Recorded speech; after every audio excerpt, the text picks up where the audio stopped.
नमस्कार मंडळी, शुभ सकाळचे 8 वाजलेत. आपण आहोत गावाकडे. कशा सर्व माहीतात ना मंडळी, मजेतच राहायला पाहिजे. आज सकाळ झाले मस्त आणि गावाकडची सकाळ सुंदर सकाळ. हे बघा किती सुंदर वातावरण झालं आहे. ॲक्च्युली अजून कवल तोडणी बाकी आहे. एकदा कवल तोडलं ना की हे पूर्ण असं मोकळं मोकळं वाटेल. आणि याच्या ज्या फांद्या असतात त्या फांद्या वरच्या ज्या असतात त्या तोडल्या जातात भाजावळसाठी. हे बघा शेवग्याचं झाड बहरलं आहे. आणि बाकी इकडे आपली पूर्ण सह्याद्रीचा पट्टा. ओढ्यावर वगैरे जाणं नाही झालं. आपला ओढा इकडे आहे. लवकरच 1-2 दिवसात आपलं एखाद्या वेळेस जाणं होईल. पाखरांचा मस्त किलबिलाट. सकाळ झाले म्हणजे आणि आज काय ऑफिसची कामं वगैरे असणार आहे दिवसभर, त्यामुळे कुठे जाणं तर होणार नाही. पण सकाळी आज जेवणामध्ये काय करायचं तर आज आई बनवते काहीतरी खास गावाकडची सुकी मच्छी आणि भाकरी वगैरे असेल नाश्त्यामध्ये. गावाकडे नाश्ता हा प्रकार कमीच असतो. डायरेक्ट जेवणच असतं ते. सकाळची न्याहारी, दुपारचं जेवण, रात्रीचं जेवण, 2-3 वेळा मस्त जेवायचं. भूक पण चांगली लागते, वातावरण चांगलं आहे. परत त्याच्यामध्ये मेहनत पण भरपूर असते. म्हणजे काहीच नाही झालं तरी इकडे जा, खाली जा, गोधडीत जा, त्याच्यामध्ये वॉकिंग भरपूर होतं. चालायची अशी सेपरेट चालायची गरज नसते गावाला. मुंबईला कसं सकाळचे लोक पळतात, चालतात. गावाला तशी अशी काही मोठी गरज नसते, कारण तुमचा एक्सरसाइज आहे तो आपोआप होतो. चला मंडळी, आई आता भाकरी बनवेल आणि बोंबील पण करून घेईल. खास चुलीवरचं जेवण असतं गावाकडे. आणि जे आपल्याला बऱ्याच ठिकाणी आता विकत घ्यावं लागतं ते मी रोजच्या रोज गावाला आलो की अनुभवतो, त्याची मजा घेत असतो. कारण झालं आहे काय, आपण विकासाच्या पाठी पळता पळता ज्या जुन्या गोष्टी होत्या त्या हरवून बसलो आहे. बऱ्याचशा गोष्टी आहेत तशीच ती चूल. गावाकडे आता बऱ्याच नवीन घरांमध्ये चूल नसते. गॅस सिलेंडर घेतला की काम झालं. कारण चुलीसाठी लाकडं लागतं, सरपण लागतं, ती आणायला जंगलात जावं लागतं. तेवढा वेळ नाही कोणाकडे आता. पण आपल्या घरी अजूनपर्यंत चूल आहे. ऑब्वियसली गॅस आपल्या घरीसुद्धा येणार आता 2-3 महिन्यामध्ये. पण जी चुलीची जागा आहे ती चुलीची जागा तशीच आहे. म्हणजे घर बांधतानाच मी ती स्ट्रक्चरमध्ये ठेवलेलं बाबा ही चुलीची रूम. हे किचन म्हणजे आपलं आताचं आलेलं सगळं आधुनिक जगात आलेलं किचन म्हणजे गॅस आणि सिलेंडर. पण जुनं आपलं किचन म्हणजे चूलच. शेवटी चुलीवरचं जेवण म्हणजे खूप छान लागतं. असो, चला पाखरांचा मस्त आवाज येतो आहे. अशा या वातावरणात जरा सकाळचं जेवण बनवून घेऊया. आई सुके बोंबील बनवते तर एखादा डांबा पण नेऊया चांगलासा तयार. हे बघा हातानं काढण्यासारखे सगळे डांबे आता तयार झालेत. तर एखादा चांगलासा बघूया, जवळच हातातून येईल असं. आसतवाडीतील लोक ह्याला तोरण म्हणतात. म्हणजे असं लटकवलेलं आहे ना सगळं, तोरणासारखं दिसतंय दिसायला. तर हे तोरणापैकी एक आपण काढूया आणि बोंबीलमध्ये टाकूया. कुठला तयार आहे? सगळे तसे लगभग तयारच आहेत. यातला एक काढूया. हा बघा, आणि हे लगेच तुटतात. इथे वरती आहेत ना बघा, असे तुटतात लगेच. एक बस झालं ॲक्च्युली, कारण सकाळच्या न्याहारीसाठीच आहे फक्त. तर एकच टाकूया. अजून फुलं आहेत बऱ्यापैकी वरती. त्या फुलातून पण अजून हळूहळू बाकीचे तयार होतीलच डांबे. आणि हे आज जरा वाटायचेच सगळीकडे. कारण एकदा का शेवग्याच्या शेंगा आल्या की गावात बऱ्यापैकी सगळेच जण घेऊन जातात किंवा मग द्यायचे असतात. तर आता आज आहे ना काढायचे आहेत ते, आणि ते देऊ पण सर्वांना जरा. मामाकडे पण जायचं. हे बघा इथले सगळे तयार झालेत. त्या बाजू तयार झालेत, खालच्या बाजूचे तयार आहे. ते वरची बाजू अजून तयार व्हायची बाकी आहे. असो, चला घराजवळ असं सगळ्या गोष्टी असल्या ना की सगळं काम कसं एकदम पटापट होतं मस्त. तर आता हे पटापट तोडतो आणि चोळून घेतो. इकडे आहे बटाटा कापून घेतले आणि हे बोंबील, सुके बोंबील. हे बघा, बाकीचा फोडणीची तयारी चालू आहे. तोपर्यंत हे कापून घेतात. असे कापायचे आणि असं दोर पूर्ण काढायचं असतं. पहिले बारीक बारीक त्याचे काप करून घेतो.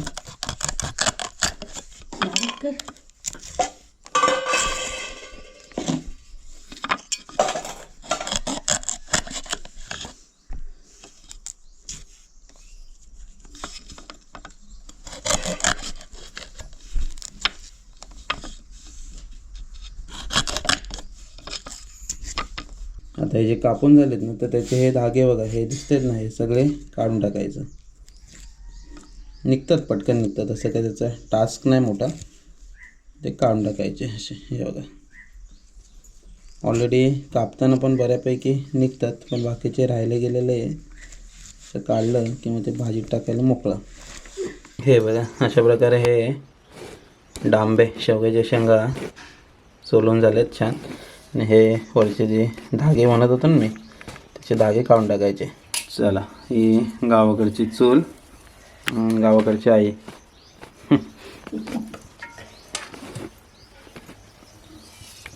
चला तेल टाकून घेऊया. साधी सोपी गावाकडच्या सगळ्या रेसिपी.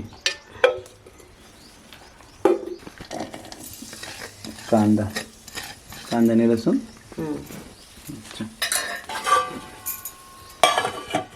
इकडे बोंबिलाने बटाटे. हे बघा छान असे धुवून घेते आहे.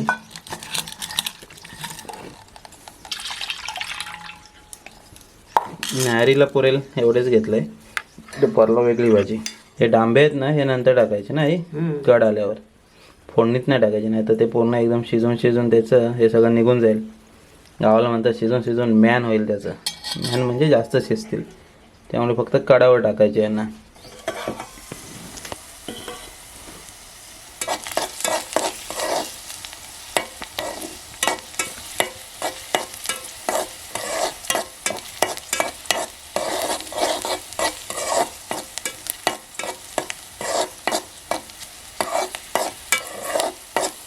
आज बिना वाटणाची भाजी आहे. वाटण आपलं संपलं आहे, वाटण करायचं आहे. तर कांद्यामध्ये म्हणून आईने फोडणी दिले मस्त अशी. आमचं चिकन बनतं पार्टीतलं असं. त्या वाटण वगैरे काय नाही, कांद्यामध्येच फोडणी असते छान असे. चांगलं बनतं असंही. शेवटी वाटण हळद, मिरची पावडर,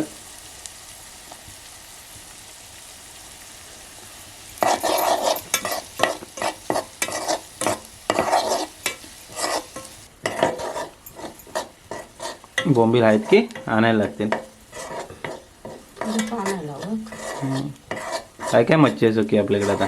काय तर चिल्यापाची सुट्ट घेतली ती आहे. आणि बोंबील दुसरं काय कोठे बोट्या. सुक्या मच्छी बरीच आहे. मग आगोटी जास्त करून भरायची असते. आता कसं उन्हाळ्यातून ठीक आहे, उन्हाळ्यातून जमून जाईल काय नाही काहीतरी. चला, ही ग्रेव्ही झालेली कांद्याची मसाल्याची. त्यामुळे आता बोंबील आणि बटाटे टाकलेत.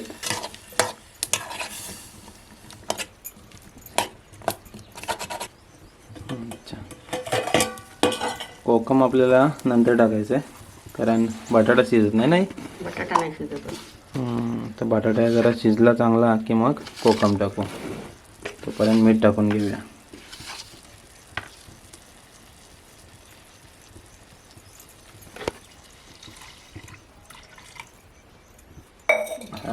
चला, पाणी ॲड केलं. आता मस्त कड आला की भाजी तयार होईल. बोंबीलला फोडणी देता ऊन आलं बघा. हे बघा आता ऊन आलं आहे मस्त. आणि इकडे खालच्या बाजूस पाहुणे आलेत.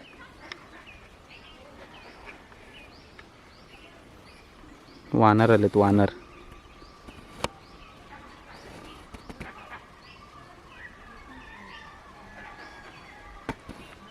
गँगच आलेली दिसते. हॅलो, खाली आहे ना वानरांचा आवाज येतोय. काल संध्याकाळी एकदम इकडे वरती आले होते, तर आज काय असे वर दिसत नाहीत, पण खाली त्या कवलट्यामध्ये आहेत. एंट्री असते वानरांची महिन्यातून एखाद दुसरा दिवस, पण आज जरा कालपासून तिकडे ठाणच मांडलं आहे. आणि मेन काय असा त्रास नाही आमच्या गावी. सगळं कसं मेन घरं आजूबाजूला कनेक्टेड आहेत सगळी, त्यामुळे त्यांना डायरेक्ट येऊन अटॅक नाही करता येत कशावर. शेवग्याच्या शेंगा झाल्या म्हणा, पावटा आहे, घेवडा आहे, अशा बऱ्याचशा गोष्टी टिकून राहतात, कारण घरं एकदम कनेक्टेड आहेत. आणि मग असा आवाज वगैरे आला तर कोणी ना कोणी त्यांना हाकवतं. म्हणून त्यांना जास्त काही खाता येत नाही. हां, पण कॉर्नरच्या घरांच्या पाठीमागं जे काय असतं ते मग सगळं गायब. आणि मेन हे खाली कावळट्यामध्ये काय आहे ते ॲक्च्युली बाबाजी बाबा आहेत त्यांचा जो कावळटा आहे तिकडे आंबा काजू आहे. तर आता काजू लागायला सुरुवात झाली आहे त्यामुळे त्यांना कसं आहे खाणं पिणं इझिली मिळतं म्हणून ते सध्या इकडे वरच्या बाजूस असतात. नाहीतर शक्यतो येत नाहीत, जंगलातच असतात.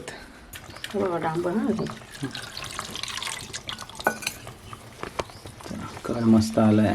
तर ह्या शेवग्याच्या शेंगा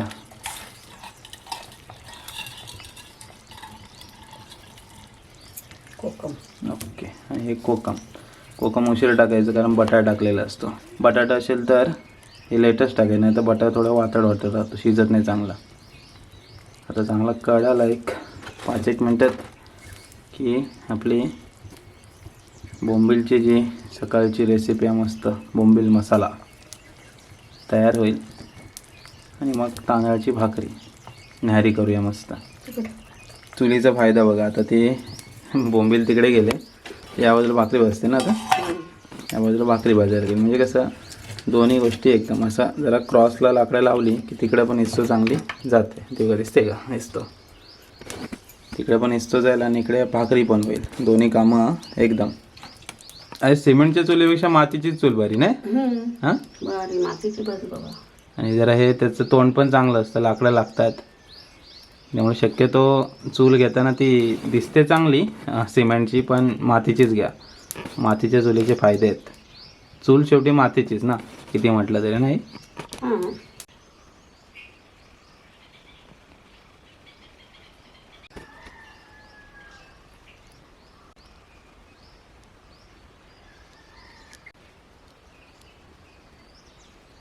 या बाजूला इकडे पार आहे बघा, मस्त मोठे झालेत आता, भाजीसाठी छान एकदम. तर लवकरच या फणसाची पारायची पण भाजी करू. पारा बोलतात, पारय बोलतात. हे बघा आमच्या घरासमोरचा फणस आहे, मस्त मोठाले फणस असतात. बरका फणस आहे, 2-2.5 फूट लांब असे फणस असतात. खास वट पौर्णिमेसाठी कामाला येतात, कारण हे पिकतातच उशिरा. ते वट पौर्णिमेला मग जातात चांगले. ॲक्च्युली ही जे झाड आहे ना 7-8 फूट मातीमध्ये आहे, तर तो असं उंचच्या उंच खूप दिसायचा. आता इथे कमी झालं, पण ही माती निघून गेली ना की परत तो आपल्या मूळच्या ठिकाणी जसं तसं येईल. ॲक्च्युली ही माती आपल्याला खालच्या बांधकामामध्ये वापरायची आहे, त्यामुळे पूर्ण मोकळं होईल. जे जुने सबस्क्रायबर आहेत त्यांना माहिती आहे ॲक्च्युली ही लेवल साधारण ही एवढी आहे. हे जो आहे ना तेवढे लेवल आहे, आणि त्याच्यावरती ही पूर्ण माती आहे. आणि गावाकडचा आपला राजवाडा. तर राजवाड्याचं काम 50% झालं आहे. 50 बोलण्यापेक्षा 70% झालं आहे. बाकीचं काम पेंडिंग आहे, तर ते पण आपल्याला लवकरात लवकर पुढच्या दिवाळीमध्ये करून घ्यायचं आहे. इकडे आई भाकरीची तयारी करते. पीठ मळून घेतलं आहे. हे पाणी साधं आहे, पाण्यात ओके. तर आईचं असं म्हणणं आहे जाडं पीठ असेल तर शक्यतो गरम पाणी वापरायचं, बारीक असेल तर गरम पाणी नसेल तरी पण भाकरी चांगली होते. बरोबर ना? ओके. आणि इकडे तवा ठेवला आहे गरम होण्यासाठी. गरम झालं की कशा भाकऱ्या पटापट निघतात ना. आंब्यांना गावाला मोहर तर आला आहे. आंबे अजून तेवढे नाही लागलेत, पण मोहर आला आहे. कुठे कुठे बिटक्या धरल्यात, म्हणजे होळीमध्ये कैऱ्या तरी चांगल्या खायला मिळतील. आणि काजू तर भरपूर लागले. जवळपास काजू नाही दाखवायला, पण काजू भरपूर लागलेत. हा समोर बघा एक काजू आहे, किती बहरला आहे बघा. तुम्हाला तुरे दिसत असतील इथून पण. आणि ही पूर्ण आपली असतवाडी. इकडे ही जी आता लाकडं वगैरे दिसत आहेत ना, हे कसं मे महिन्यापर्यंत आता हे असंच राहणार. म्हणजे आगोड भरायच्या अगोदर एकदा का पेरणीला वगैरे सुरुवात झाली, मेच्या एंडिंगला पेरणीला सुरुवात होते, तेव्हा कसं ह्या सगळ्या मळ्या पूर्ण मोकळ्या केल्या जातात. आणि हे जे सगळं दिसतं हे भाजावळीसाठी. पातेरी आहे इकडे, हे गवत आहे समोर, तर हे भाजावळीसाठी. तर भाजावळ आता काय एप्रिल महिन्यामध्ये भाजावळ करतील. पावसाळ्यामध्ये असणार आपला हा मळा. हे काकड्या भरपूर होत्या इकडे. आवाजूला पूर्ण काकड्यांचा मळा होता. काकड्यांनी चिबूड पण होते. चिबूड नाही लागले एवढे, पण काकड्या खूप लागलेल्या, म्हणजे अतिच लागल्या होत्या. आणि इकडे हे तुरीचं झाड, हे बघा तुरी पण लागल्यात. तुरीची भाजी पण करूया लवकरात लवकर. चांगल्या लागल्यात तुरी, भरपूर आहेत. टपोऱ्या दिसत आहेत तर खऱ्या. आतमध्ये दाणे कसे असतील ते आता आपण जेव्हा त्यांना खोलू तेव्हाच बघूया. तर ही तुरी. तशा गावाला मी बऱ्याच वेळा सांगत असतो की भाज्यांचं काही टेन्शन नाही, काय ना काहीतरी भाजी दर महिन्याला असतेच.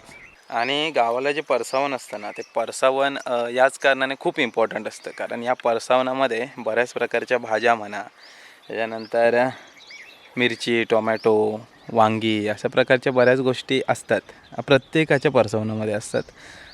तर हे गावचं परसावण ह्यालासुद्धा खूप महत्त्व आहे. परसावण म्हणजे घराच्या पाठची बाजू. तर पाठच्या बाजूला असं नाही की छोटंसं आपलं आहे, आपल्याकडे पण साधारण एक पकडू शकतो आपण 30 बाय 15चं वगैरे परसावण आहे घराच्या पाठीमागे. त्याच्यामध्ये बऱ्याच गोष्टी होतात. एक काजूचा झाड पण होता, तर त्या काजूचं झाड तर आपला तुटला बांधकामामध्ये, तुटला. त्याचं वय पण तसं झालेलं, भरपूर जुनं झाड होतं. तर काजू पण आपल्याला खूप काजू द्यायचा, तो डबल लागायचा. डिसेंबरमध्ये लागला की तो काय मेपर्यंत संपायचाच नाही. तर असं हे परसावनातलं असतं. इकडे एखादं काजूचं झाड आपल्याला परत लावायचं आहे, पण आता कशी अडचण आहे, जर इकडचं बांधकाम वगैरे प्रॉपर झालं ना पुढच्या वर्षी, की काजूचं झाड लावूया, कारण घराजवळ सावली पण येईल आणि फळं पण. कारण वातावरण आमच्या घराजवळचं चांगलं आहे. काजूचं झाड म्हणा, आता इकडे पाठीमागं शेवग्याचं झाड म्हणा, पपई आहे, हे बऱ्याच गोष्टी होतात. तर त्या ठिकाणी एखादं काजू झाड लावणं सध्या गरजेचं आहे असं वाटायला लागलं आहे. इकडे ही तात्पुरत्या स्वरूपातली लाकडं, म्हणजे आता रिसेंट वापरायला. आणि इकडे कौलं वगैरे आहेत, आपली कौलं आहेत, इकडे कोणे आहेत. आणि हे म्हणत होतो तुम्हाला मी की पाठची बाजू ही आहे ना चांगली आहे झाडं फळांसाठी वगैरे, त्यामुळे इकडे शेंगा वगैरे लागतात. इकडे बघा पपई पण लागलेत, हे बघा पपई चांगले भरपूर लागलेत. पपई शेंगांची काही कमी नाही. तसंच इकडे दाखवायला आहे ना या बाजूला काजू असता रे, पण तो काजू काय वाचला नाही आपला. इकडे पण एक पपईचं झाड तयार होतं आहे बघा. हा कढीपत्ता दिसतोय का, तो अवनीने निम्मा काढून टाकला. रोज एक दोन फांद्या काढायची भाजी बनवायला, तिचं खेळण्यातली भाजी, डाळ वगैरे बनवत बसायची. तर हा कढीपत्त्याला तर परत पालवी येईल नवीन. चूल आवाज करते, म्हणतात पाहुणा येईल ना कोणतरी ना, पहिले असं बोलायचे. असा आवाज करायला लागली चूल की म्हणायचे पाहुणा येणार आहे, नंतर येणार.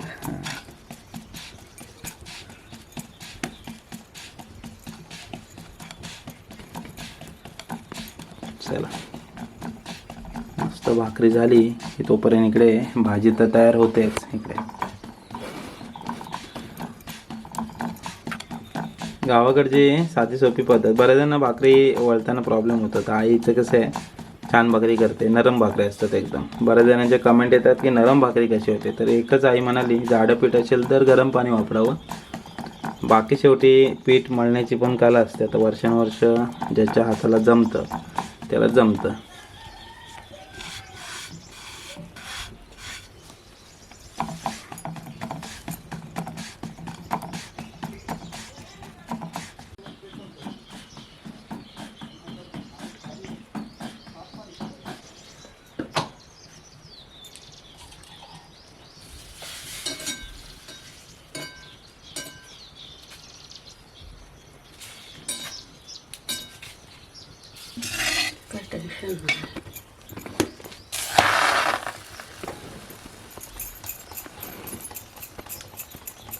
शेंब्यात आहे काय 7 मन. पहिला नाचणी तशी व्हायची ना, आता नाचणी काय कोण करायला बघत नाही. 1 मन म्हणजे 16 पायली, 16 96 आणि 112. 112 पायली म्हणजे 12 36, साधारण 400 किलोपर्यंत आईने नाचणी केली, म्हणजे पिकवली होती अशी आई सांगते. तर करायची तेवढे नाही, मोठं शेत करायचे. आणि ते हाऊस पण यायचं रे. हा सगळेच असायचे ना, इकडं कुई तिकडं कुई. हो, डोंगरचे डोंगर चांगलीशी शेती करायची नाचणीची. नाचणीची शेती कशी डोंगराळ भागातच होते ना, अशी नॉर्मल कुरणात किंवा सपाट जागेवर नाही होत. भाकरी फुगणार काय, बघूया काय इकडची भाकरी होते तोपर्यंत इकडे बघा आईने ऑलरेडी दुसरी भाकरी भाजून ठेवले, म्हणजे ही काढली की लगेच दुसरी टाकायला. फुगली. इस्तूप दिसते का तुम्हाला, त्या बाजूस पण जाते कशी.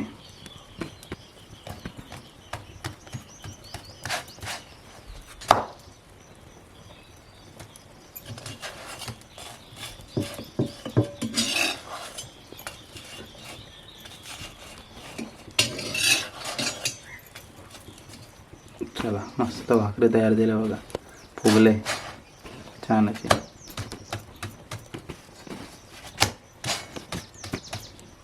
अशा प्रकारे इथं भाकऱ्या बनवून घेईल, मग जेवूया.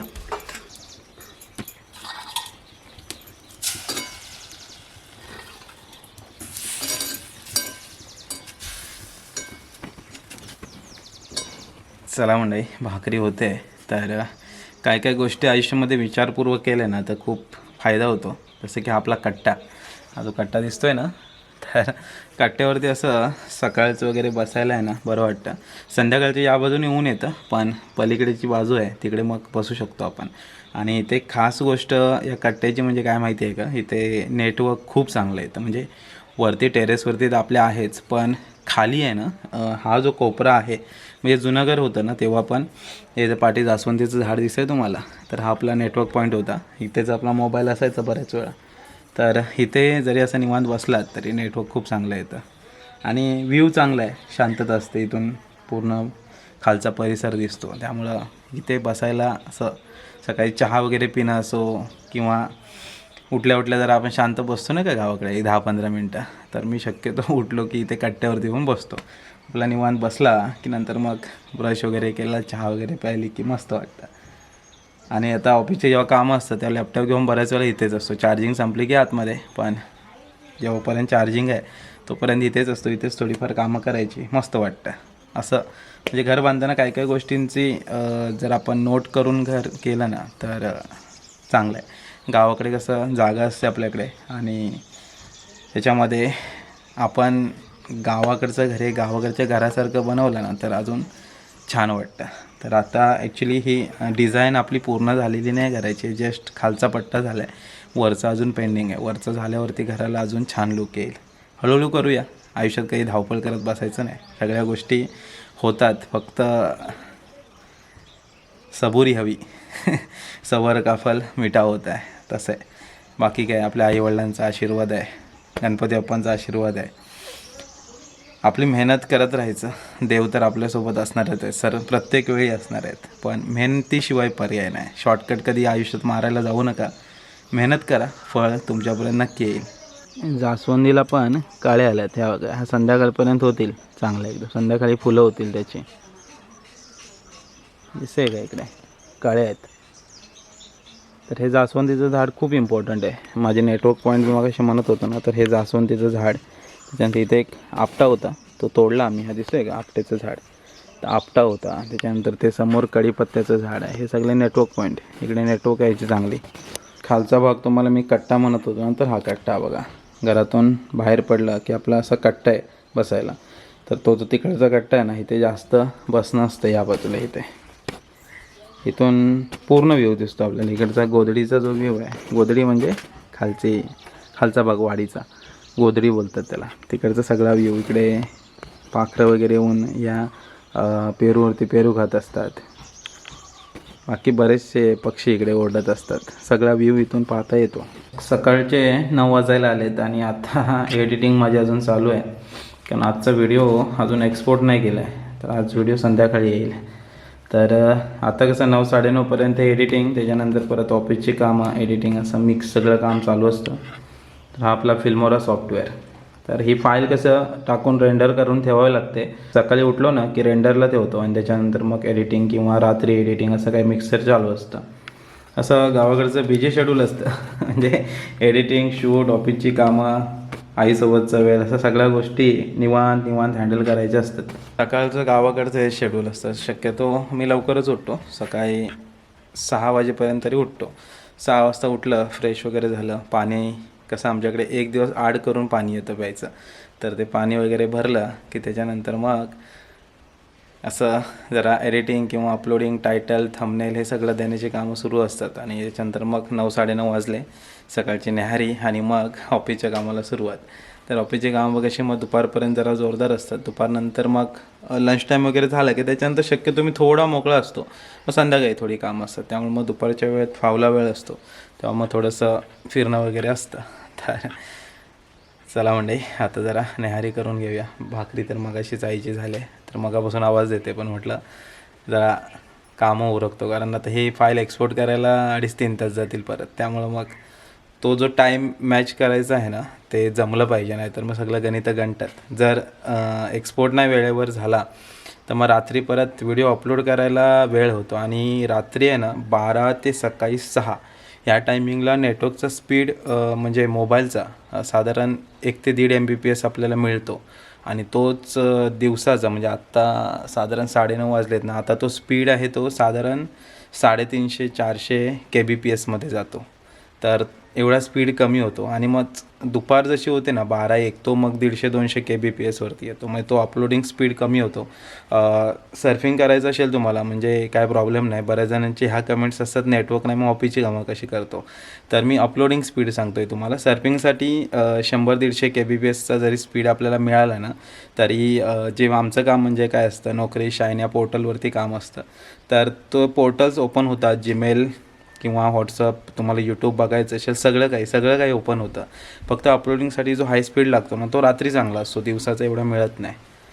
असो, या सगळ्या टेक्निकल गोष्टी झाल्या. काही जणांना कधी कधी समजावता येत नाही, बऱ्याचशा उलट्या कमेंट असतात, पण या सगळ्या टेक्निकल गोष्टी आहेत मंडळी. आणि आपल्याला यूट्यूबसाठी हा अपलोडिंग स्पीड पाहिजे असतो. तो अपलोडिंग स्पीड प्रत्येक वेळेला मिळेल अशी काही गॅरंटी नाही, पण रात्री चांगला मिळतो एवढं नक्की. चला, शेवगाच्या शेंगा आणि बोंबील बटाटा झालेलं आहे सगळं मस्त गरमागरम न्याहारी. मार्केटमधून भाजी पण आणले, ती पण आपल्याला बनवायची आहे. वाटाणा, त्यानंतर पावटा, घेवडा सगळं आहे. शेंगाच शेंगा आहेत. तर बघूया घेवड्याची भाजी वगैरे संध्याकाळी जर जमली ना तर घेवड्याची भाजी करू. चला मंडळी, जेवायला या. मस्त बघा, इकडे दिसतात का शेवग्याच्या शेंगा, इकडे सुके बोंबील आणि बटाटा. गावाकडच्या मंडळी पारंपरिक रेसिपी म्हणजे पारंपरिक गोष्टी. सुकी मच्छी जरी झाली ना तरी शहरामध्ये खातात लोक, असं नाही खात असं नाही, पण गावाकडे गावच्या चुलीवरती जेव्हा जेवण बनवतो ना तेव्हा ते खूप अप्रतिम लागतं खायला. तर या मंडळी सकाळच्या न्याहारीमध्ये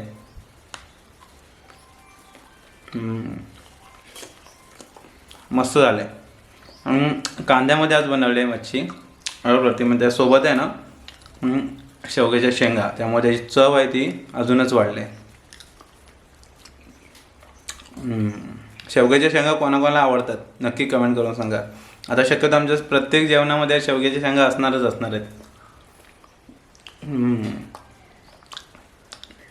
छान झालं एकदम. चला जेवण घेतो मस्त. चला मंडळी, मस्त जेवण झालं आहे. सकाळची न्याहारी. गावाकडे असलं की भूक पण तेवढीच लागते. ॲक्च्युली 3 टाईम जेवण कसं जातं कळत पण नाही, कारण मुंबईला काय होतं भूक मरते वाटतं. कारण सकाळी आपण काय चहा आणि सोबत काय बटर वगैरे खाल्ला तर खाल्ला. मी तर बऱ्याच वेळा फक्त चहा पिऊन जातो आणि मग दुपारचं जेवण आणि मग संध्याकाळी काय नाश्ता केला तर केला, नाही तर मग काय रात्रीचंच जेवण. असं मुंबईला म्हणजे ऑफिशियली 2 टाईम जेवण. गावाकडे मात्र 3 टाईम भूक लागते आणि 3 टाईम जेवण जातंसुद्धा. असं म्हणजे छान जेवण झालं आहे. गावाकडचा निवांत वेळ आपला. आणि आता 10 वाजायला आलेत. आता थोडी ऑफिसची कामं वगैरे करायची आहेत. गावाकडे आलं ना मंडळी, गावाकडचं घर हक्काचं घर. आणि प्रत्येकाला असं एक गावाकडे घर असावंच, कारण जेव्हा जेव्हा तुम्हाला कंटाळा येईल, जेव्हा जेव्हा वाटेल की गावी जायचं आहे, तेव्हा असं हक्काच्या ठिकाणी आपण येऊ शकतो. बाहेर कुठे फिरायला गेलो की आपल्याला पैसे मोजावे लागतात, पण आपल्या घरी पैसे मोजावे लागत नाहीत. आपल्या घरात आपण पाहिजे तेवढं निवांत राहू शकतो, पाहिजे ते बनवून खाऊ शकतो आणि आनंदाचा क्षण असतो तो एन्जॉय करू शकतो. असो, चला मंडळी, आजची न्याहारी तर झाले आणि आता जरा ऑफिसची कामं वगैरे आवरायची आहेत. तर आजचा खास सकाळचा न्याहारीचा व्हिडिओ होता, बोंबीलची भाजी आणि आईच्या हातची तांदळाची भाकरी. तर होप सो हा व्हिडिओ तुम्हाला आवडला असेल. तर चला मंडळी, तात्पुरतं तरी इथे थांबूया, भेटूया पुढच्या व्हिडिओमध्ये. तोपर्यंत टाटा, बाय बाय.